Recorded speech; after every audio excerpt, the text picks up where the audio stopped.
इस्लाम धर्मामध्ये ज्या व्यक्तीला आदर्श मानलेला आहे, मोहम्मद पैगंबर,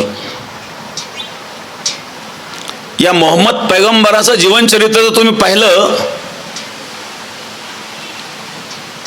या मोहम्मद पैगंबराने वयाच्या 50व्या वर्षी एका 6 वर्षाच्या मुलीशी लग्न केलेलं आहे, आयशा म्हणून जी आहे. एक मनुष्य 50 वर्षाचा मनुष्य 6 वर्षाच्या मुलीशी लग्न करतो, यापेक्षा कोणता अत्याचार असू शकतो? ज्यांचे आदर्श असे आहेत ते काय वागतील?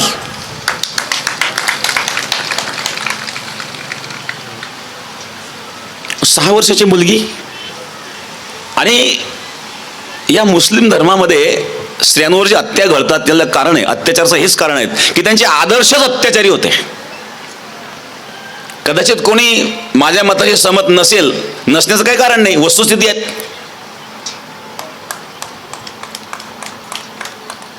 त्यामध्ये जे विचारवंत मुस्लिम आहेत आजच्या काळामध्ये, आज भारतामध्ये, माहिती करता मी सांगेल की 1 करोड मुस्लिमांच्या पेक्षा जास्त आकडा आहे की त्यांनी इस्लाम सोडलेला आहे.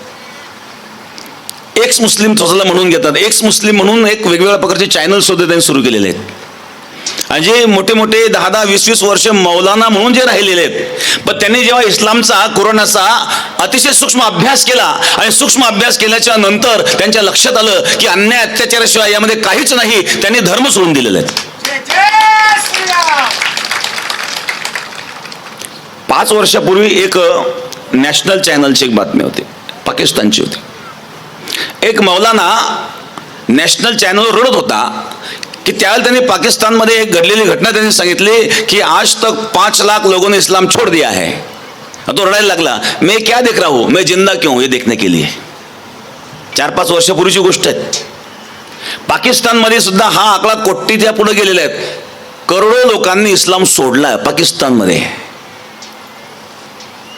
का सोडला? त्याच्यामध्ये अत्याचार दुसरं नाहीच आहे. एखाद्या गावामध्ये तुम्ही बघा, 10,000 लोकसंख्येचं गाव असेल, त्या ठिकाणी 100 मुसलमान असले तर सुरक्षित आहेत. पण 10,000 मुसलमानांमध्ये 100 हिंदू सुरक्षित आहेत का? आणि एवढं घडवूनही जर हिंदू जागृत होत नसेल तर याच्यासारखं दुर्दैव काय असू शकतं बरं? किती तुम्ही झोपाळू आहात. जीवनामध्ये आपण मजबूत असावा. कोण काय करते त्याचा कर्म त्याच्याकडं. आपण कोणाला अत्याचार करण्याकरिता संधी देऊ नये.